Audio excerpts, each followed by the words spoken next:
আসসালামু আলাইকুম। আমি পলি। আমি এখন আপনাদের একটি গল্প পড়ে শোনাচ্ছি। গল্পের নাম পরিযান। পর্ব সংখ্যা 58 থেকে একদম লাস্ট পর্ব 60 পর্যন্ত একসাথে পড়ে শোনাচ্ছি। আলোকেশি রাখি শাক তুলতে রাস্তার ধারে এসেছে। রাস্তার পাশে পাটখড়ির তৈরি জানালাগুলো বাঁশের সাহায্যে দাঁড় করানো। পুঁই শাক গাছের লতাগুলো ছড়িয়ে আছে চারদিক। বেশ দেখতে হয়েছে। ভাইয়ের ঘাড়ে বসে আর কতদিন খাবে সে। ভাইয়ের বউ কথা শোনাতে পারলেই বাঁচে। তাই শাকসবজি চাষ করে 2 টাকা রোজগার করে। সম্পান থাকলে কি এই দুর্দিন দেখতে হতো? ছেলেটা অভিমান করে তাকে ছেড়ে চলে গেল। সেই সময়ে লখা যাচ্ছিল সেখান দিয়ে, হাতে তার গাঁদা ফুলের মালা। রাখির মনে পড়ে গেল আজ ইন্দুর ছোট ছেলের অন্নপ্রাশন। মহা ধুমধামে তা পালন করা হচ্ছে। রাখি মনে মনে ভাবে, যদি বিন্দু সম্পান থাকতো তাহলে ওদের ঘরেও সন্তান থাকতো। লখা রাখিকে দেখে জিজ্ঞেস করে, কি বা আছো মাসি, শরীর ভালো তো? রাখি মলিন হাসিতে জবাব দিল, ভালো রে লখা। ইন্দুর পোলা কি ভালো ভালো আছে? ভালাই আছে। তুমি একটু পরে যাইও, কিন্তু আমার খাড়ানের সময় নাই। লখা দ্রুত পায়ে প্রস্থান করে। লখা চলে যাওয়ার পরই চুলদারি ভর্তি একটা পাগলের আবির্ভাব হলো। চুলদারি এতই ঘন যে তাকে চেনার উপায় নেই। চেহারাও বিচ্ছিরি অবস্থা। গ্রামের কিছু ছেলে মেয়ে পাগলাটাকে উত্ত্যক্ত করছে, আর তার পিছু পিছু আসছে। রাখি আবার মুখ ফেরালো। এই পাগলটাকে দেখে ঘৃণা হচ্ছে তার। কি নোংরা! সুখানের পর আরো 2জন পাগল নূরনগর দেখা গিয়েছে। তারা কোথা থেকে এসেছে, নাম কি তা কেউই জানে না। চেহারা দেখে কিছু বোঝার উপায়ও নেই। এতে গ্রামের কোনো ব্যক্তি মাথা কামায় না। পাগলের আবার কিসের পরিচয়? রাখি শাক তুলে নিয়ে চলে গেল। পিছন ফিরে ছেলে মেয়েগুলোকে হাসি ঠাট্টা করতে দেখে হাসলো সে। আস্তে করে বলে উঠল, যেমন কর্ম তেমন ফল। যে রাজ্য চায় সে হয় ভিখারি। চোখের জল মুছে রাখি নিজ গন্তব্যে চলে গেল। শোভন আজকেও একটা হলুদ খামের চিঠি পেল। পিয়ন চিঠিটা দিতেই উলট পালট করে দেখলো সে। চিঠিটা কোথা থেকে এসেছে তা দেখতে চাইলো, কিন্তু প্রেরকের কোনো ঠিকানা নেই। বিরক্ত হলো শোভন। নাকের ডগা ক্রমশ লাল হতে লাগলো তার। সামনের দোকানে চিনি কিনতে গিয়েছিল সে। সায়ের বারণ করা সত্ত্বেও সে চিনি কিনে বাসায় ফিরছিল। বাসার গেটের সামনে এসে দাঁড়াতেই পিয়ন চিঠিটা ধরিয়ে দিয়ে গেল। শোভন ধীর পায়ে ঘরে ঢুকতেই চেয়ারে বসা নুরুজ্জামানের দিকে চোখ গেল ওর। শায়েরের সাথে হাত নাড়িয়ে কথা বলছেন তিনি। চিঠিটা মুড়িয়ে মুঠোবন্দি করে নিল সে। যথাস্থানে চিনি রেখে শায়েরের সামনে গিয়ে দাঁড়ালো সে। নুরুজ্জামান এতক্ষণে শোভনকে খেয়াল করে। শোভন পকেট থেকে চিঠিটা বের করে শায়েরের দিকে তুলে ধরে বলে, আবু তোমার চিঠি এসেছে। শায়ের থমকালো। নুরুজ্জামানের সামনেই দিতে হলো চিঠিটা। বিন্দু বিন্দু ঘাম দেখা গেল শায়েরের কপালে। চু মেরে চিঠিটা নুরুজ্জামান কেড়ে নিলেন। খাম খুলে চিঠি বের করে পড়তে লাগলেন। তবে লেখাগুলো পড়ে তার ভাবভঙ্গি পরিবর্তন হয়ে গেল। তারপর শায়েরের দিকে সেটা এগিয়ে দিল। শায়ের ভ্যাবাচ্যাকা খেয়ে গেল। সে নিজেও পড়া শুরু করলো। আমি তোমাকে খুব ভালোবাসি আব্বু। তুমি পৃথিবীর সেরা আব্বু। আমাকে কত আদর করো। আমি তোমার সাহসী রাজকুমার। চোখ তুলে শায়ের ছেলের দিকে তাকালো। শোভন খিলখিল করে হেসে উঠল। তাজ্জব বনে গেল নুরুজ্জামান। তিনি এসেছিলেন শায়েরের সাথে কেস নিয়ে আলোচনা করতে, কিন্তু আশানুরূপ কিছুই পেল না। উল্টে বোকা বনে গেল। সে ভেবেছিল এই চিঠিতে বোধ হয় কিছু আছে, কিন্তু তার ধারণা ভুল প্রমাণিত হয়। নুরুজ্জামান চলে যেতেই শোভন পকেট থেকে আসল চিঠিটা বের করে দিল। শায়ের বেশ অবাক হলো ছেলের কাণ্ডে। এতটা চতুরতার সাথে কাজটা করলো কিভাবে সে? ভয় পাইয়ে দিয়েছিল। মায়ের মতোই হয়েছে একদম। শায়ের হাসলো আবার। শোভন জিজ্ঞেস করে, আমরা কবে যাচ্ছি আব্বু? খুব শীঘ্রই যাব আমার রাজকুমার। তোমার জন্য অনেক বড় উপহার আছে সেখানে। উপহারটা কি তা আমি জানি। তুমি জানো কিভাবে? শোভন কিছু বলল না, চুপ করে নিজের ঘরে চলে গেল। স্কুল ব্যাগটা খুলে একটা খাতা সে বের করলো। সিমেন্টের মলাটের খাতাটা শোভনের অনেকবার পড়া হয়ে গেছে। বাংলা রিডিং সে খুব ভালো করেই পড়তে পারে। শোভন এই খাতাটা মুস্কানকে অনেকবার পড়তে দেখেছে, তাই নিজের ব্যাগে করে খাতাটা সে নিয়ে এসেছে। এই খাতাটা অনেকবার তারও পড়া হয়ে গেছে। শেষে কিছু বাক্য পরিশোভনের জন্য লিখে গেছে। আমার রাজকুমার, আল্লাহর অনুমতিতে আমাদের আবার মোলাকাত হবে। সেই লেখাটায় হাত বুলিয়ে খাতাটা বুকে চেপে ধরল। মুখে হাসি ফুটিয়ে বলে উঠল, আল্লাহ অনুমতি দিয়ে দিয়েছেন আম্মিজান। দরজার আড়ালে দাঁড়িয়ে শায়ের ছেলের কথা শোনে। এতটা বুদ্ধিমত্তার অধিকারী এই ছেলে, যা শায়েরকে প্রতি পদে পদে বিস্মিত করে দিচ্ছে। নুরুজ্জামানকে যেভাবে ঘোল খাওয়ালো, ভাবতেই হাসি পেল ওর। মুস্কানকে তাড়া দিচ্ছে নাইম। তৈরি হতে সময় লাগছে বলে মৃদু ধমকাচ্ছে। আপাতত নাইমের কথায় পাত্তা দিচ্ছে না মুস্কান। সবুজ রঙের শাড়িটি পরিপাটি করে পরে তারপর বের হলো সে। আজকে দুজনেই কাজ থেকে ছুটি নিয়েছে, কিন্তু মুস্কান জানে না নাইম তাকে এখন কোথায় নিয়ে যাবে। অনেকবার জিজ্ঞেস করেও কোনো উত্তর মেলেনি স্বামীর কাছ থেকে। তাই হতাশ হয়ে নাইমের পিছু ধরে সে। মুস্কানের একটা হাত চেপে ধরে নাইম। এতে মৃদু হাসি ফুটল মুস্কানের ওষ্ঠ ধরে। নাইম রিক্সা ডেকে তাতে উঠে পড়ে। মুস্কানের এতদিনে মনে হচ্ছে ওরা স্বামী স্ত্রী। এতগুলো বছর শোভন ছাড়া নাইম কিছুই বোঝেনি, কিন্তু আজ নাইম মুস্কানের এত কাছে এসেছে, ভালোই লাগছে মুস্কানের। এতদিনে অন্তত স্বামী স্ত্রীর সম্পর্কটা গাঢ় হয়েছে। রিক্সা থেকে নেমে ট্যাক্সি নিল ওরা। নাইম এখনো মুখ খোলেননি। ঢাকা ক্যান্টনমেন্ট স্টেশনে ট্যাক্সি থামে। মুস্কান অবাক হয়ে চারিদিকে দেখে। সাংবাদিক হওয়ার দরুন দেশের সব জায়গাতেই সে গিয়েছে। এই স্টেশন থেকে ঢাকা টু কলকাতা ট্রেন ছাড়ে, মানে ভারত যাওয়ার ট্রেন। মুস্কান অবাক হলো এই ভেবে যে নাইম এখানে কেন আসলো। মুস্কানকে সাথে নিয়ে আসার কারণ কি? নাইমের তো কোনো আত্মীয় ভারত থাকে না, তাহলে এখানে আসার কারণটা কি? এসব ভাবতে ভাবতেই হাতে টান পড়লো। নাইম ওর হাত ধরে স্টেশনের ভেতর নিয়ে গেল। মুস্কানও পা চালায় নাইমের পিছু পিছু। কিছু দূর গিয়ে শায়েরকে দেখেই থমকে যায় সে। সাদা রঙের পাঞ্জাবি পরে দাঁড়িয়ে আছে শায়ের, হাতা কোণে পর্যন্ত গোছানো, চোখে সুরমা দেওয়া, ঠোঁটে সুন্দর হাসি। পরীর বলা মালির সৌন্দর্য চোখের সামনে দেখছে সে। পরীর বর্ণনা হুবহুব মিলে গেছে। তবে মুস্কান আরো অবাক হলো শোভনকে দেখে। অবিকল বাবার বেশ ধারণ করেছে সে। টানা টানা চোখে সুরমা পড়েছে বাবার মতো। সাদা পাঞ্জাবির গায়ে জড়ানো। মুস্কানকে চোখে পড়তেই শোভন দৌড়ে গিয়ে ওর কোলে উঠে পড়ল। মুস্কান শোভনকে বুকে জড়িয়ে ধরে নাইমের দিকে তাকালো সে। নাইম বুঝলো এবার তার চুপ থাকলে চলবে না। শায়ের শোভনকে নিয়ে কলকাতা চলে যাচ্ছে, ওখানেই থাকবে ওরা। বিস্ময় বিমূর মুস্কান। তাহলে তো আর ওর দেখা হবে না শোভনের সাথে। ওর চোখের পানি আটকাতে পারেনি শায়ের আর শোভনকে। ট্রেন ছাড়ার সময় আসতেই নিজ কামরায় গিয়ে বসে ওরা। শোভন জানালা দিয়ে উঁকি দিয়ে শেষবারের মতো নাইম মুস্কানকে বিদায় জানায়। অতঃপর শায়েরকে বলে, কিছু পেতে হলে কিছু ত্যাগ করতেই হয়, তাই না আব্বু? ছেলের কথায় মুস্কি হাসলো শায়ের। অবশ্যই, সবকিছু একসাথে পাওয়া অসম্ভব। দুনিয়াকে তুমি যা দেবে, দুনিয়াও তোমাকে তাই দেবে। তুমি দুনিয়াকে কি দিয়েছিলে আব্বু, যার জন্য এতদিন কষ্টে ছিলে? দীর্ঘশ্বাস ফেলে শায়ের জবাব দিল, কিছু সময় আমি দুনিয়াকে কষ্ট দিয়েছিলাম, তাই আমিও কষ্ট পেয়েছি। তবে আমি ভালোবাসাও দিয়েছি, তাই তো এখন আমি বাকি জীবনে দুনিয়াও আমাকে ভালোবাসা দেবে। কিন্তু আমি সবসময় এই দুনিয়াকে ভালোবাসা দেব। ছেলের কথায় হাসলো শায়ের। লম্বা ভ্রমণ শেষে ট্রেনটি ভারত পৌঁছালো। তবে কলকাতার স্টেশনে নামলো না শায়ের। আবার নতুন গন্তব্য ধরল ট্রেনটি। এবার গিয়ে থামলো জলপাইগুড়ি স্টেশনে। ব্যাগ থেকে গরম কাপড় বের করে দুজনেই পরে নিল। শীত শীত ভাবটা আরও এগুলে আস্তে আস্তে তীব্র হবে। যদিও এখন অনেক কম শীত করছে। স্টেশন থেকে নেমে দার্জিলিং এর বাস ধরে শায়ের। নিউ জলপাইগুড়ি গুড়ি থেকে দার্জিলিং এর কার্শিয়াং শহর 53 কিলোমিটার দূরের পথ। মধ্য শহরের শেষের দিকে কার্শিয়াং এর বাসে ওঠে ওরা। বাকি রাতটুকু বাসেই কাটে বাবা ছেলের। পাহাড়ি রাস্তা, তার উপর প্রচণ্ড শীত। ছেলেকে বুকে জড়িয়ে ধরেছে শায়ের। গরম কাপড় পরা সত্ত্বেও উষ্ণতা দিতে চাইছে সে। শোভন পরম নিশ্চিন্তে ঘুমোচ্ছে বাবার বুকে। গন্তব্যে পৌঁছেও শোভনের ঘুম ভাঙল না। তখন ফজরের আজান পড়েছে। ছেলেকে কোলে তুলে নিয়ে আরেক হাতে ব্যাগ ধরে বাস থেকে নেমে পড়ল সে। গাড়ি নিয়ে হাজির হলো ছোট্ট একটা বাড়ির সামনে। ততক্ষণে শোভনের ঘুম ভেঙে গেছে। দরজায় টোকা দিতেই একটা যুবক এসে দরজা খুলে দিল। শোভনের কাছে সম্পূর্ণ অচেনা সেই যুবকের চেহারা। তবে যুবকটা যেন শায়েরকে চেনে, কারণ শায়ের হাসছে সামনের যুবককে দেখে। কিছু বুঝে ওঠার আগেই অচেনা পুরুষটি কোলে তুলে নিল শোভনকে। কিছু বলছে না শোভন, শুধু চেয়ে চেয়ে দেখছিল সব কিছু। ঘরের ভিতরে ঢুকতেই আরো কয়েকজন নতুন মুখের সম্মুখীন হলো সে। কাউকেই চিনতে পারছে না শোভন। এই ভোরবেলা কি তার জন্যই এই মানুষগুলো জেগেছিল? কিন্তু কেন? এরা কারা? এক মনে এসব ভেবে চলছে সে। বাবার দিকে তাকিয়ে দেখলো ওর বাবাও অস্থির নয়নে আশেপাশে চোখ বোলাচ্ছে। শায়েরের অস্থিরতা দেখে অচেনা যুবকটি বলে উঠল, সে ঘরে নেই, সে পাহাড়ে। বাক্যটি শেষের সাথে সাথে শায়েরের অস্তিত্ব যেন মুহূর্তেই মিলিয়ে গেল। শায়ের ছুটল পাহাড়ের দিকে, তবে তাকে কেউ বাধা দিল না। বাধা দেওয়ার সাহস যেন কারো নেই।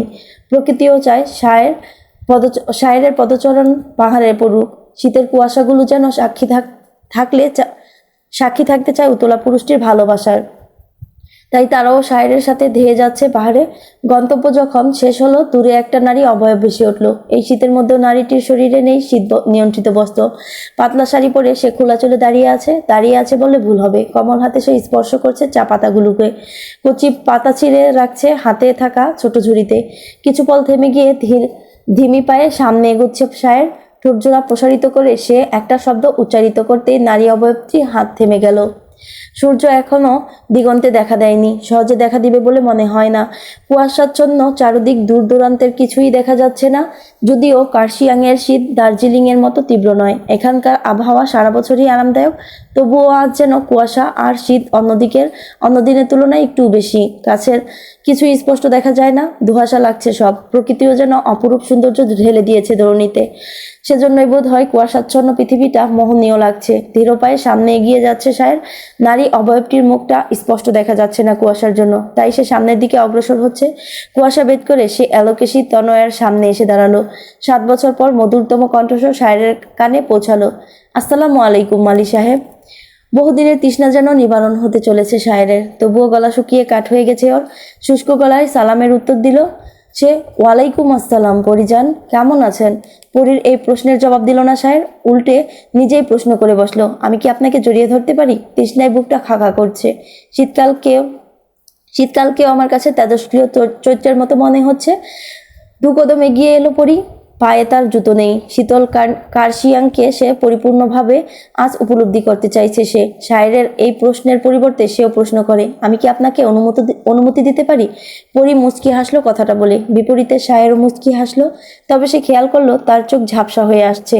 পরীর চোখেও অশ্রুকণা সে দেখতে পেল। শায়েরকে দাঁড়িয়ে থাকতে দেখে পরী নিজেই এগিয়ে এসে জড়িয়ে ধরে শায়েরকে। স্বামীর গলায় মুখ ডুবিয়ে দিয়ে তার শরীরের ঘ্রাণ চুম্বকের মতো টেনে নিল নাকে। শক্ত করে শায়েরের গলা আঁকড়ে ধরে রইল সে। নিজের অর্ধাঙ্গিনীকে ধরে 7 বছরের তৃষ্ণা মেটাতে লাগলো শায়ের। এত কাছে আসার জন্যই তো এত দূরত্ব ছিল তাদের মধ্যে। এরকম সুন্দর সমাপ্তি পাওয়ার জন্যই 7 বছর কেন, 7 যুগ দূরে থাকতে শায়ের রাজি। তবুও যেন ওর সমাপ্তিটা তার পরিজনের সাথেই হয়। পরীকে নিজের থেকে সারিয়ে ওর সারা মুখে চুমু খেয়ে আবার জড়িয়ে নিল নিজ বক্ষে। পরী শুধু স্বামীর পাগলামো দেখতে লাগলো আর অশ্রু বিসর্জন দিতে লাগলো। পরীকে বুক থেকে সরিয়ে সোজা করে দাঁড় করালো শায়ের। তারপর বলল, আপনি শীতের কাপড় পরেননি কেন? ঠান্ডা লাগবে তো। তৎক্ষণাৎ নিজের গায়ের চাদরখানা পরীকে পরিয়ে দিল সে। শীত আপনার লাগবে না, ঠান্ডা তো আপনারও লাগবে। পাথরের অশ্রু আসে না, তেমনি ছেলেদের কষ্ট মনে হয় না। পরী মৃদু হাসলো। অনেক কথা জমে আছে মালি সাহেব, পাহাড় সমান কথা। আপনি শুনবেন? আল্লাহ আপনার জন্যই আমাকে সৃষ্টি করেছেন। আপনি সবসময় একে অপরের কথা শুনবো, দূরে থাকলে একে অপরের কথা ভাববো। আপনি বলুন, আমি আজ আর কিছুই বলবো না, আপনার সব কথা শুনে যাব শুধু। আমাদের দূরত্ব তাহলে ঘুচলো। আমার মাঝে দূরত্ব কখনোই ছিল না। এই 7 বছর আমি আপনার মধ্যেই ছিলাম আর আপনি আমার ভেতর। অনেক কষ্ট দিয়েছি আপনাকে আমি, ক্ষমা করুন আমাকে। পরীর ঠোঁটে আঙ্গুল চেপে ওকে চুপ করিয়ে দিয়ে শায়ের বলে উঠল, আপনি ক্ষমা চাইছেন কেন? আপনি আপনার স্থানে সঠিক ছিলেন আর সর্বদা থাকবেন। আমি সেই আগের পরিজনকে সবসময় দেখতে চাই। কথা দিচ্ছি আর কখনোই আপনাকে দূরে ঠেলে দিব না। শেষ নিঃশ্বাস ত্যাগ করার সময়ও আপনাকে আমার চোখ দুটো খুঁজবে। আমি যতটা নিঃশ্বাস নেব তা আপনার সাথেই নেব। যত দুর্গম রাস্তাই হোক না কেন তা আপনার সাথেই হাঁটবো। আল্লাহ যদি তার ইবাদত ব্যতীত কারো ইবাদত করার হুকুম দিত, তাহলে আমি একমাত্র আপনার ইবাদত করতাম পরিজান। টলমল চোখে পরি বলে, এত সুখ আমি কোথায় রাখি? মালি সাহেব, আপনার ভালোবাসার গভীরতা যে আমি মাপতে পারছি না। আমার ভালোবাসা অনেক গভীর পরিজান। এই গভীরতা মাপতে হলে আপনি তল খুঁজে পাবেন না, তলে হারিয়ে যাবেন। প্রকৃতিকে চমকে দিয়ে কুয়াশা সরে যাচ্ছে, হয়তো সূর্যি মামা শীঘ্রই উকি দিবে। তার যেন হিংসে হচ্ছে এই মুহূর্তে। সে ব্যতীত প্রকৃতি সাক্ষী হয়েছে শায়ের পরীর ভালোবাসার। শায়ের পরীকে আবার বুকে টেনে নিয়ে শুধায়, অবাধ্য মন শুধু আপনাকেই পাওয়ার জন্য আরাধনা করে। আমার হৃৎস্পন্দন শুনে বুঝতে পারছেন কি? পরী জবাব দেওয়ার সময় পেল না, তার আগেই নিজের সন্তানের মুখে আম্মিজান ডাকটা তার হৃৎস্পন্দন বাড়িয়ে দিল। শায়েরের বুক থেকে মাথা তুলে শোভনের দিকে তাকালো। দৌড়ে আসছে শোভন, পড়িয়ে গেল না। শোভন কাছে আসতেই হাঁটু মুড়ে বসে সে জড়িয়ে ধরল ছেলেকে। খুশিতে আত্মহারা মাকে পেয়ে শোভন পরী ছেলের কপালে 12 কয়েক চুমু খেলো। এর থেকে সুন্দরতম দৃশ্য বোধ হয় প্রকৃতিতে আর হতেই পারে না।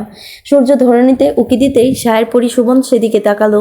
এক নতুন দিনের সামিল হলো তিনজন, সাথে নতুন জীবন শুরু করার দৃঢ় প্রতিজ্ঞাবদ্ধ হলো ওরা।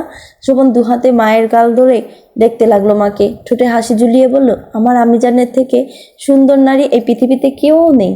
ছেলের কথায় হাসলো পরি। মা ছেলেকে দেখে সায়েরও হাসলো। পরি আর ওর দূরত্ব সায়ের মেনে নিতে পেরেছে, কিন্তু মা ছেলের দূরত্ব মানতে সায়ের অনেক বেশি কষ্ট হয়েছে। তবে এছাড়া তখন কোনো উপায় ছিল না। নাইম তখন পরির সাথে শোভনকে দিতে রাজি হয়নি। অতটুকু বয়সে শোভনের কষ্ট হতো। পরিরা তখন পালিয়ে এসেছিল বাংলাদেশ থেকে। নৌকা করে পাড়ি দিতে হয়েছিল নদী, বর্ডার পার হতে অনেক কসরত করতে হয়েছে। নাইম তো ভেবেই শোভনকে যেতে দেয়নি। সেদিন পরি বারবার অশ্রুসিক্ত নয়নে ছেলেকে দেখছিল। বেশিক্ষণ বুকে জড়িয়ে ধরে রাখতে পারেনি। সময় খুব কম, তাই জীবনসঙ্গী আর সন্তানকে বিদায় দিয়ে পরি পাড়ি জমায় ভারতের কার্শিয়াং শহরে, সাথে ওর পরিবারও। তবে সবাই আলাদা আলাদাভাবে বর্ডার পার হয়ে এসেছে। পরবর্তীতে সবাই এক হয়েছে। জুম্মান পিকুলকে নিয়ে আগেই সেখানে ছিল। রূপালীকে জমিদার বাড়িতে নিয়ে যাওয়ার আগেই জুম্মান আর পিকুলকে সে পাঠিয়ে দেয় কার্শিয়াংয়ে। পরবর্তীতে পরীরাও জুম্মানের কাছে চলে আসে। তারপর জুম্মানই পরীর চিকিৎসা করায়। ভারতের চিকিৎসা পরিস্থিতির অনেক ভালো। ডাক্তার দেখানোর পর তারা পরীকে প্লাস্টিক সার্জারির কথা বলে, এতে সে তাড়াতাড়ি সুস্থ হবে। কিন্তু পরী জানতো এতে ওর চেহারার বেশ পরিবর্তন আসবে। সেজন্য পরী নিজেই নাকচ করে দেয়, থাক না তার পোড়ামুখ, সে তার মালির পরিজন হয়েই বাকি জীবনটুকু কাটিয়ে দিতে পারবে। কিন্তু বোনের সিদ্ধান্ত মেনে নিল না জুম্মান। প্লাস্টিক সার্জারি না করলেও চিকিৎসা চালিয়ে গেল সে। পরী শুধু বিস্মিত নয়নে জুম্মানকে দেখছিল সেদিন। এই কি সেই ছোট্ট জুম্মান যাকে কুলে পিঠে করে বড় করেছে ও? সেই ছোট্ট জুম্মান আজ পরিপূর্ণ যুবকে পরিণত। সবার ভালোবাসায় পরীর চিকিৎসা বিফলে যায়নি। দ্রুতই সুস্থ হয়েছে পরী। আঁকাবাঁকা পাহাড়ি রাস্তা দিয়ে বাড়ির পথ ধরেছে পরী। তার এক হাত সায়েরের হাত ধরে আছে। শোভন সায়েরের কুলে। নতুন দিনের নতুন সূচনা। জীবনের সবকিছুই আজকে নতুন লাগছে পরীর কাছে। পথ পেরিয়ে বাড়িতে এসে পৌঁছালো ওরা। দরজা খুলল জুম্মান। সায়ের পরী ভেতরে প্রবেশ করতেই জুম্মান বলে উঠল, পরী আপা, তোমার ছেলে ভীষণ চতুর, সুন্দর ভাই। বাইরে যেতেই সেও ইচ্ছা পোষণ করে তোমার কাছে যাবে, আটকাতে পারলাম কই। ওকে পাহাড়ে নিয়ে যেতেই আমাকে বাড়িতে পাঠিয়ে দিল। শোভন চুপ ফুলিয়ে রাগ দেখিয়ে বলে, মা বাবা আর ছেলের মাঝে অন্য কাউকে আসতে নেই, তা জানো না বুঝি মামা? জুম্মান ভরকে গেল শোভনের কথায়। জানলে কিভাবে আমি তোমার মামা? শোভন হাসলো জুম্মানের কথায়। ছেলের মাথায় হাত বুলিয়ে পরি জিজ্ঞেস করে, চিনলে কিভাবে মামাকে? বলে দাও। সেটা বলা যাবে না, বাকি সবাই আসুক, দেখি চিনতে পারি কিনা। সায়েরের কোল থেকে নেমে হট্টগোল শুরু করে দিল শোভন। একে একে সবাই এসে হাজির। শোভন প্রথমে মালার সামনে গিয়ে দাঁড়ালো। সম্পূর্ণ অবলোকন করলো মালাকে। গায়ে শাল জড়ানো সুন্দর নারীটিকে চিনতে অসুবিধা হলো না শোভনের। ওই খাতার বর্ণনা অনুযায়ী শোভন মালা আর জেসমিনকে চিনে ফেললো। কুসুম আর শেফালির নাম বললেও কোনটা কুসুম আর কোনটা শেফালি তা বলতে পারলো না। মায়ের মতো সুন্দর আরেকটি নারীকে দেখে শোভন বলে উঠল, তুমি মেজ আম্মু তাই না? কিন্তু তুমি তো মারা গিয়েছ। তাহলে? দাউ দাউ করে আগুন জ্বলছে, পুড়ছে কাগজগুলো। চেয়ারে বসে একদৃষ্টিতে তা দেখছে নাইম।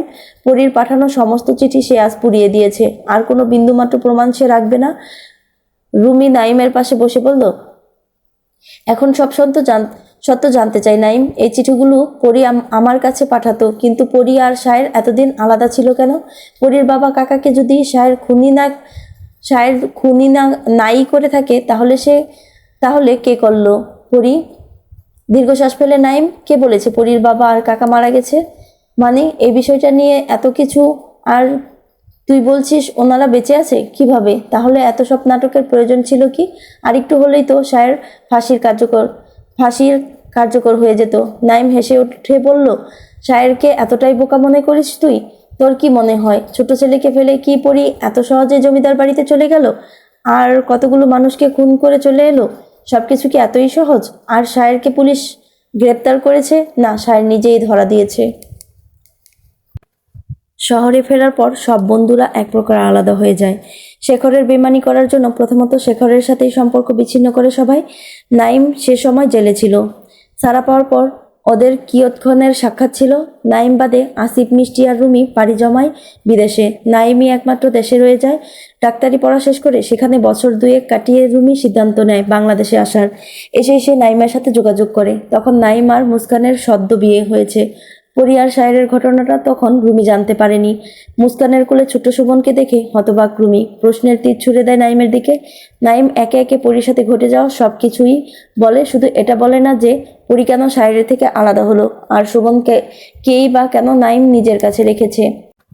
এসব হাজারো প্রশ্ন থাকলেও উত্তর নাইম দেয়নি। সে শুধু রুমিকেই বলেছিল যাতে ও পরীর সাথে যোগাযোগ রাখে, কেননা পুলিশ গেছে, একসময় নাইম নিজেও জড়িয়ে যেতে পারে। কিন্তু রুমিকে কেউ সন্দেহ করবে না, এজন্যই পরী পাঠানো সব চিঠি প্রথমে রুমির কাছে আসতো, আর রুমি সেই চিঠি পুনরায় লিখে তা নাইমের কাছে পাঠাতো।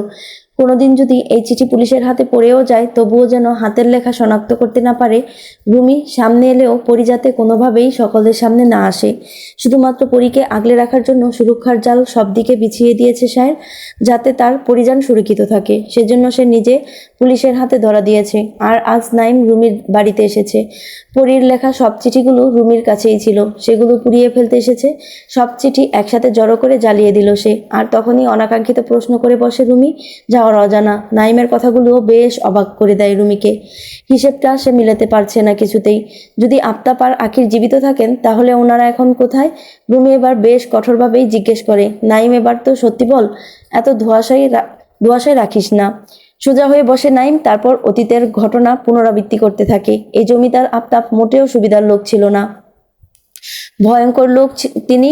পূর্বপুরুষদের সূত্র ধরে ওনার অত্যাচার চালিয়ে আসছে। আমি সবসময় ভাবতাম গ্রামের মানুষ এত ভয় পায় কেন ওই জমিদার মহলকে, কিন্তু এখন তা বেশ বুঝতে পারছি। মানুষের ভালো দেখতে তিনি পারতেন না, অত্যাচার করে অনেকের জমি জমা নিজের করেও নিয়েছেন। পুলিশ প্রধান ছিল ওনার হাতের মুঠোয়, যে জন্য তার কাজ আরো সহজলভ্য ছিল। নিজের মেয়েকে পর্যন্ত খুন করে, বাকি দুজনকে হত্যা করতে মরিয়া হয়ে ওঠে। কতটা বিকৃত মানসিকতার মানুষ। পরীরা 3 বোন আফতাবের বিপরীত, কিন্তু জুম্মানের প্রতি তার কোনো হিংস্রতা ছিল না। হয়তো ছেলে হয়ে জন্মানোই তার কারণ। পিকুলকে নিয়ে জুম্মান ভারতে পাড়ি জমায়, একথা আফতাবের কানে পৌঁছাতে আরও ক্ষিপ্ত হন তিনি। পরীর উপর তার রাগটা আরও বাড়তে থাকে। শহরে সে লোক পাঠায় পরীর খোঁজে। শায়েরের কানে সব খবর পৌঁছে যায়, কিন্তু শায়ের ঠান্ডা মাথার মানুষ। ঠান্ডা মাথায় সে শতজনকে মেরে ফেললেও কেউ টের পাবে না। আফতাব কোনো বুদ্ধি না পেয়ে রূপালীকে ব্যবহার করে। পরী তখন জানতো না যে পিকুলকে নিয়ে জুম্মান নিরুদ্দেশ। রূপালীর চিঠি হাতে পেয়ে পরী পাগল প্রায়। আমি শায়ের কেউই তাকে আটকাতে পারছিলাম না। তারপর শায়ের আর আমি বুদ্ধি করলাম। আমরা ইচ্ছা করে পরীকে জমিদার বাড়িতে পাঠালাম। আফতাব ভেবেছিল শিকার তার জালে পড়ে গেছে, কিন্তু সে নিজেই শিকার হয়ে গেছে তা জানতেও পারেনি। গভীর রাতে পরীকে তিনি হত্যা করার জন্য বাগান বাড়িতে নিয়ে যায়, কিন্তু সেখানে আগে থেকেই আমরা উপস্থিত ছিলাম। শায়ের শহর থেকে লোক ভাড়া করে এনেছিল, তাও আফতাবের অগোচরে। পরীকে পেয়ে আফতাবের মাথায় খুনের নেশা চাপে। সেই খুশিতে সে একটা ভুল পদক্ষেপ নিয়ে ফেলে, সেটার সুযোগ আমরা নেই। ওখানে আফতাব আর আখির গুরুতরভাবে আহত হয়। আফতাবের লোকজন তখন কম ছিল। মূলত আফতাব ভাবতে পারেনি শায়ের তার বিপক্ষে এভাবে রুখে দাঁড়াবে। কয়েকজন রক্ষীরা মারাও যায়, বাকিগুলো প্রাণ নিয়ে ফিরে যায়। কিন্তু বিপত্তি তখনই ঘটে যখন আফতাবের পোষা পুলিশ সেখানে চলে আসে। কিন্তু বুদ্ধিমান শায়ের সব সামলে নেয়। সে পুলিশকে জানায় দুপক্ষের সংঘর্ষে আফতাব আর আখির আহত, তাদের দ্রুত চিকিৎসা করতে হবে। আর আমি যেহেতু ডাক্তার, তাই আমাকে চিকিৎসা করতে বলা হলো। শহর থেকে ওষুধ আনলাম আর ওখানেই ওনাদের চিকিৎসা করালাম, কিন্তু আফতাব আর আখিরের সুস্থতার জন্য আমি কোনো চিকিৎসা করিনি। আমি ওনাদের দিন দিন পাগল হওয়ার দিকে ঠেলে দিয়েছি। এমন ওষুধ দিয়েছি যাতে আস্তে আস্তে ওনাদের মস্তিষ্ক কাজ করা বন্ধ করে দেয় আর ওনারা পাগল হয়ে যান। ওনাদের সম্পূর্ণ পাগল করতে আমাকে অনেক কসরত করতে হয়েছে। একসাথে সব ওষুধ প্রয়োগ করলে মৃত্যুর ঝুঁকি থাকতো, তাই আস্তে আস্তে সব করতে হয়েছে। ওই মৃতরক্ষীগুলোকে কবর দেওয়া হয় বাগান বাড়িতে, এবং পরবর্তীতে পরীর মাকে দিয়ে শায়েরের বিরুদ্ধে কেস লেখাই, যাতে সবাই জানে শায়ের দোষী। পুলিশ শায়েরকে খুঁজবে আর অন্যদিক দিয়ে পরীরা দেশ ছাড়বে।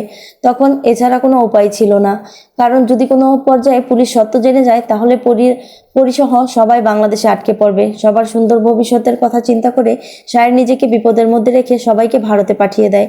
সেদিন পরী আর শায়ের চোখের ভাষার প্রত্যক্ষ সাক্ষী আমি ছিলাম। আমার সেদিন খুব কষ্ট হয়েছিল ওদেরকে এভাবে আলাদা হতে দেখে।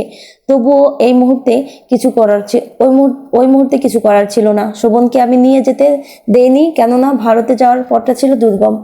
সবাইকে ভারত পাঠিয়ে রয়ে গেলাম আমি, শায়ের আর শোভন।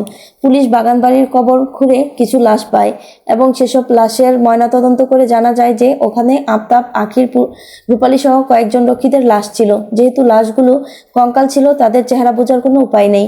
ময়নাতদন্তের রিপোর্টগুলো আমি নিজেই বদলে ফেলেছিলাম। এখানে আফতাবের পোষা পুলিশটাও আমাদের সাহায্য করেছিল। সে ভেবেছিল আমরা আখির আর আফতাবকে বাঁচানোর জন্য এত কিছু করছি, কিন্তু সে ভাবতেও পারেনি যে তার ভাবনা যেখানে শেষ, সায়রের ভাবনা সেখানে শুরু। উল্টো সে নিজেই বিপদে পড়ে গেল। তবে আমাদের সবচেয়ে বেশি সাহায্য করেছে গ্রামের লোকজন। সবাই না জানলেও কিছু কিছু লোক জানতো। তারা আগে যেমন চুপ ছিল, এখনও সেই রকম চুপ। পুলিশের কাছে কেউ মুখ খোলেনি। তারাও চেয়েছিল আফতাবের শাস্তি হোক। লম্বা শ্বাস নিল নাইম। রুমি মনোযোগ দিয়ে ওর কথা শুনছিল। মনে মনে সে আরো কিছু প্রশ্ন গুছিয়ে রেখেছে। নাইমের কথা শেষ হতেই রুমি তার প্রশ্নের তীর ছুঁড়ে মারল। বুঝলাম, কিন্তু শোভনকে কেন মায়ের থেকে আলাদা রাখলি? পরে তো পরীর কাছে পাঠাতে পারতি। আর সায়ের এই পদক্ষেপ আরো আগেও নিতে পারতো। এত দেরি করার কারণটা কি? নাইম এবার বেশ বিরক্ত হলো। দাদি, একটা অতটুকু ছেলেকে কিভাবে ভারতে পাঠাতাম? কোনো কারণ তো দেখাতেই হতো। মা বাবা ছাড়া একটা ছেলেকে ভারত নিয়ে যেতে হলে আমার না জানি পুলিশ কেসে পড়তে হতো। তাছাড়া ততদিনে সায়ের পরিকল্পনায় শোভন এসে যুক্ত হয়। পরীর ইচ্ছা থাকা সত্ত্বেও ছেলেকে নিজের কাছে নিয়ে যেতে পারেনি। আর আমার দ্বিতীয় প্রশ্নের উত্তর, সায়ের কেন এত দেরি করলো? তাই তো, সায়ের ইচ্ছা করলে আফতাব আর আখিরকে আরো আগে সরিয়ে দিতে পারতো, কিন্তু সায়েরের বিরুদ্ধে উপযুক্ত কিছু প্রমাণ ওই পুলিশটির কাছে ছিল। আফতাবও কম চালাক ছিল না। ওই প্রমাণের জন্য সায়ের চুপ করে থাকতো। আর সায়েরের কাছেও আফতাবের বিরুদ্ধে প্রমাণ ছিল। এই কারণেই সায়ের আর আফতাব দুজনকে মারার ইচ্ছা পোষণ করেও মারতে পারতো না। ওই পুলিশের কাছ থেকে সব প্রমাণ আনা মুখের কথা ছিল না। সেজন্য ধীরে ধীরে সব করতে হয়েছে। সব কাজ শেষে সায়ের গোপনে ভারত চলে যেতে পারত, কিন্তু তা হলো না। সব গোপনে থাকলে জমিদারের সব সম্পত্তি সরকারের কাছে চলে যেত। সেখানেই বিপদ বাধে। পরিকল্পনা পরিবর্তন হয় আবারও। 3 বছর পার হয়ে গেছে, তখন সায়ের ধরা দিল পুলিশের হাতে। তদন্তে সময় লাগলো প্রায় 2 বছর। সায়েরের ফাঁসির হুকুম দেওয়া হলো। সায়ের আবেদন করে তার ফাঁসির দিন 10 মাস পিছিয়ে দিল। সায়েরের শেষ ইচ্ছা পূরণ করল কোর্ট। ওই 10 মাসে জুম্মান ছেলে হিসাবে সব সম্পত্তি এসে বিক্রি করে আবার চলে গেল। জুম্মান চলে যাওয়ার পর এগিয়ে গেল সময়। সায়েরের ফাঁসির দিন ঘনিয়ে আসছিল। আমি খুব ভয় পাচ্ছিলাম, কিন্তু সায়ের উল্টে আমাকে সাহস দিচ্ছিল। মাঝে মধ্যে সায়েরের সাথে ছদ্মবেশে দেখা করতাম। মুস্কানের অফিসের বসের সাথে কথা বলে ওদের টিমকে নূরনগর পাঠাই। সেখানেও আমার একজন লোক ছিল যে পরীর ওই খাতাটা মুস্কানের নজরে আনে। তারপর বাকি সব মুস্কানি করে দেয়। আমার আর কিছু করা লাগে না। তারপরের ঘটনা তোর জানা। কথা বলার কোনো ভাষা খুঁজে পাচ্ছে না রুমি। সায়েরের বুদ্ধির তারিফ করতে হয়। এত কিছু শুধুমাত্র পরীর জন্য?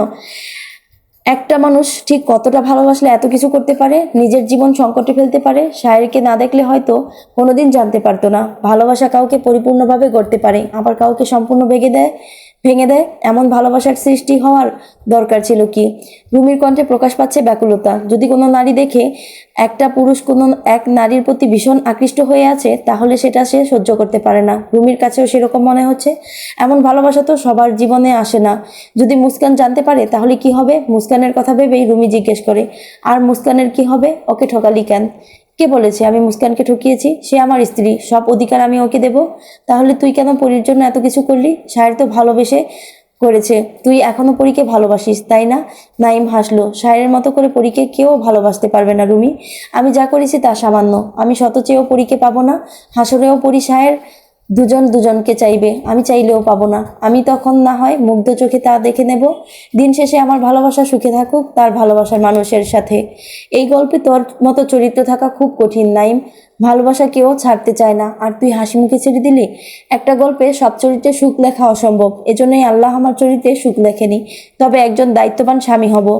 রুমির বাসা নির্বিঘ্নে ত্যাগ করে নাইম। সে আজ সব পিছুটান থেকে মুক্ত। সায়ের ভালো থাকুক পরীকে নিয়ে, বাকি জীবনটা ওদের আনন্দময় কাটুক। 7 বছরের কষ্ট না পাওয়ার তৃষ্ণা মিটুক। সায়েরের মতো ভালোবেসে কেউ আগলে রাখতে পারে না, আবার নাইমের মতো ভালোবেসে কেউ ত্যাগ করতেও পারে না। ভালোবাসার এই দুটি রূপ ভীষণ ভয়ঙ্কর। কারণ ভালোবেসে আগলে রাখা যেমন কঠিন, তেমনি ভালোবাসার মানুষকে ত্যাগ করাও কঠিন। তবে পরীর সন্তান যে কিছু সময়ের জন্য নাইমকে পিতা হিসেবে জেনে এসেছে, এটাই ওর কাছে অনেক। অর্ধাঙ্গিনী হিসেবে নাইবা পেল এই জীবনে। তাই নাইমের আর কোনো আফসোস নেই। সে নতুন করে মুস্কানের হাত ধরে অগ্রসর হতে চায়। সবশেষে বলা যায়, পৃথিবীর সকলের গন্তব্য একটাই, তা হলো প্রকৃত ভালোবাসা। শুভ্র রঙের শাড়িটি যেন পরীর দেহেই শোভা পায়। লাল পাড়ের সাদা রঙের শাড়ির পাড়ে খাটের উপর পা ছড়িয়ে বসে আছে পরী। খাটের অপর প্রান্তে হেলান দিয়ে বসে আছে সায়ের। গভীর রাত তখন। ঘরের সবাই গভীর ঘুমে আচ্ছন্ন। শোভনমালা আর জেসমিনের কাছে ঘুমিয়েছে। পরীর চোখে ঘুম নেই, একে অপরের দিকে নির্জীব দৃষ্টিতে তাকিয়ে আছে সায়ের পরী। ঘরের জানালাটা খোলা, ছন করে ঠান্ডা বাতাস ঘরে এসে ঢুকছে। যদিও বাতাস সামান্য, শীতকাল বলেই বাতাসটা বেশ গায়ে লাগছে।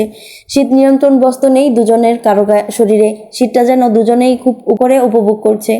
পরী খেয়াল করলো তার কপলদ্বয় এই ঠান্ডার ভেতরেও গরম হয়ে আসছে। পরে বুঝলো এগুলো অশ্রুকণার গরম আভা। বেশ কিছুক্ষণ যাবৎ ধরেই অশ্রু বিসর্জন দিচ্ছে সে আর তার স্বামী, যেন এতে ভীষণ আনন্দ পাচ্ছে। পরীর খোলা চুলগুলো হালকা দুলছে, সেও দৃষ্টি নিবদ্ধ করেছে সায়েরের চোখে। অনেক সময় পার হওয়ার পর সায়ের মুখ খুলল, জানালাটা বন্ধ করে দেই, অনেক তো শীত উপভোগ করলেন, এর বেশি নিলে শরীর খারাপ করবে। এতদিন তো শরীর আমার খারাপই ছিল, আচানক ওষুধ মিলে গেল, আর খারাপ করবে না। সায়ের উঠে গিয়ে জানালা বন্ধ করে দিল, তারপর পরীর সামনে বসে ওর এক পা কুলের উপর রাখলো, মসৃণ ফর্সা পায়ে হাত বুলালো, বলল, আমি হিনা খুব কষ্টে ছিলেন কি? উত্তরটা আপনি জানেন, তবুও জিজ্ঞেস করছেন কেন? জবাব না দিয়ে কেবল হাসলো সায়ের।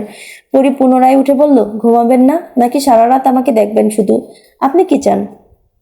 আমি আপনার ইচ্ছা জানতে চেয়েছি। আমার থেকে কষ্ট বেশি আপনি পেয়েছেন, জানেন আমি ভীষণ ভাগ্যবতী। পিতার স্নেহ আমি পাইনি। কত শত মেয়ের কাছে তার পিতার কোনো কোনো এক রাজ্যে রাজা আর সে রাজকুমারী, কিন্তু আমার কাছে তা শুধু গল্প মাত্র। তবুও আমার আফসোস হয় না আপনি আছেন বলে। কি এমন জাদু করলেন আমাকে? আমার তো এত ভালোবাসা সহ্য হচ্ছে না। পরীর বাহু শক্ত করে চেপে ধরে কাছে টেনে আনে সায়ের। শক্ত চোখে তাকিয়ে বলে, সত্যিকারের ভালোবাসা সব পরিস্থিতিতেও পাশে থাকে, যেমন আমি ছিলাম আর সারা জীবন থাকবো। এজন্যই আমার ভালোবাসা আপনাকে সহ্য করতে হবে। আপনাকে ফিরিয়ে দেওয়ার সাধ্য আমার নেই মালি সাহেব। আপনি আমার স্বামী। যদি আল্লাহ ছাড়া আর কাউকে সিজদা দেওয়ার হুকুম থাকতো তাহলে আপনার পায়ে সিজদা দিতাম। তাহলে কি করে আপনাকে দূরে ঠেলে দেই বলুন তো? শুধু আমি কেন, মনের মতো পুরুষ পেলে পৃথিবীর কোনো নারীর ক্ষমতা নেই সেই পুরুষকে ছেড়ে যাওয়া। দম ফেলে ভালো করে সায়েরের মুখে চোখ বুলাই পড়ি। শখের শাড়িটি নারীরা ছাড়ে না, তাহলে শখের পুরুষকে ছাড়বে কি করে? শাড়ির মতোই শখের পুরুষটিকে গায়ে জড়িয়ে রাখে। শুনেছি সময়ের সাথে সাথে নাকি সব পাল্টে যায়, অভ্যাস, ভালো লাগা, এমনকি অপেক্ষার রঙও পাল্টে যায়। কিন্তু আমার তো কোনো কিছুই বদলায়নি, আমি আজও সেই পরিজানে আসক্ত। তাহলে কি ভেবে নেব সত্যি ভালোবাসলে কিছুই বদলায় না? জবাব না দিয়ে পরীর শরীর এলিয়ে দিল বিছানায়। সায়েরও এক মুহূর্ত দেরি না করে তার ভর ছেড়ে দিল পরিজানের শরীরে। তার পরিজানের গলায় মুখ গুজে দিয়ে শক্ত করে জড়িয়ে ধরলো। পরী অনুভব করলো 7 বছরে ফেলে আসা অনুভূতি, সেই অনুভূতির দল আবার ফিরে এসেছে। তার মালি সাহেবের প্রতিটি নিঃশ্বাস তাকে অতীত মনে করিয়ে দিচ্ছে। পরী আবারও সেই গরম আবহাওয়া টের পাচ্ছে, তবে এই চোখের জল পরীর নয়, স্বয়ং সায়েরের। পরীকে শক্ত করে সে জড়িয়ে ধরে বলে ওঠে, আপনাকে ভীষণ ভালোবাসি পরিজান। আমিও আপনাকে খুব ভালোবাসি। তাজমহল দেখতে যাবেন? কেন, কি আছে ওই তাজমহলে? ভালোবাসা। আমার না প্রয়োজন ধনরত্ন, আর না দেখার প্রয়োজন। আমার আপনিই সব। ভালোবাসা আছে বলেই বলছি, কিছু তো আছে ভালোবাসার। না হলে একটা লাশের জন্য কেউ তো আর তাজমহল বানায় না। পরী মৃদু হেসে সায়েরের ঘন চুলে হাত বুলিয়ে দিল। সায়ের আবার ওকে বুঝিয়ে দিল, ভালোবাসার আরেক নাম চোখের জল। সায়েরের কথাটাই ঠিক ছিল, সায়ের বলেছিল ওর ভালোবাসায় কাঁদবে পরী, তাই আজও চোখের জল পড়ছে পরীর। বহুদিন পর সাক্ষাৎ হলেও মনোমিলন হয়েছে প্রতি ক্ষণে ক্ষণে, শুধু চোখের দেখাটাই সে হয়নি। চক্ষু তৃষ্ণা যে বড় তৃষ্ণা। সায়েরের বুকের যে সমুদ্র শুকিয়ে গিয়েছিল, আজ সে সমুদ্রে নোনা জল থই থই করছে। এই তো ভালোবাসা, সায়েরের পরিজানের ভালোবাসা। পরী তখন খুব ভালো লাগে যখন সে চোখের সামনে ছেলে স্বামীকে একসাথে আসতে দেখে। যা সে চেয়েছিল, একটা ছোট্ট সুন্দর সংসার, যা ভালোবাসায় ভরপুর। ছেলের মুখের আম্মিজান ডাকটা পরীকে ফের মাতৃত্বের অনুভূতির সাথে সাক্ষাৎ করায়। তখন সে ছেলের গালে মাতৃস্নেহ দিয়ে তাকে কাছে টেনে নেয়, হেসে বলে, আমার রাজকুমার। শোভনও পাল্টা জবাব দেয়, আমি তোমার সিংহ শাবক আম্মিজান। পরী কপালে ভাঁজ ফেলে ছেলের কথার মানে বোঝার চেষ্টা চালায়, কিন্তু সে ব্যর্থ হয়। শোভন তখন হেসে বলে, আম্মিজান আপনি তো শেরনি, আপনার ছেলে তো শেরই হবে। শোভনের মাথায় হাত বুলিয়ে দিয়ে হাসে পড়ি। বোঝে তার অভিরূপ এই ছেলে। মা যেমন তেজি হিংস্র ছিল, ছেলেও ঠিক সেরকম। রাতে যখন কোনো খারাপ স্বপ্নে পরীর ঘুম ভাঙে, আগের মতোই সায়ের তখন পরীকে বুকে টেনে নেয়, আদরে ভুলিয়ে দেয় খারাপ সময়গুলো। অতীতের সমস্ত রশিগুলো ছিঁড়ে ফেলে দিয়ে ভবিষ্যতের রশি টেনে সামনে এগোয় দুজনে। কার্শিয়াংয়ে এভাবেই কাটিয়ে দিয়েছে পরী সায়ের। সূর্যোদয়ের আগ মুহূর্তে পরী ছুটে যায় পাহাড়ে, তার প্রিয় শীতের সাথে মনোমিলন ঘটাতে। কুয়াশার চাদর গায়ে মেখে এদিক ওদিক ছুটতে থাকে, শিশিরের ঘর ভাঙে তার চরণতলে। সূর্যকে টেনে আনে ধরায়। ঠিক তখনই পেছন থেকে সেই মধুমাখা কণ্ঠটি শুনতে পায়। সে গলা ছেড়ে ডাকছে, পরিজান বলে। এই ছিল পরিজানের 58 থেকে 60 পর্যন্ত সবগুলো একসাথে। আর পরিজান গল্পটি এখানেই শেষ হচ্ছে।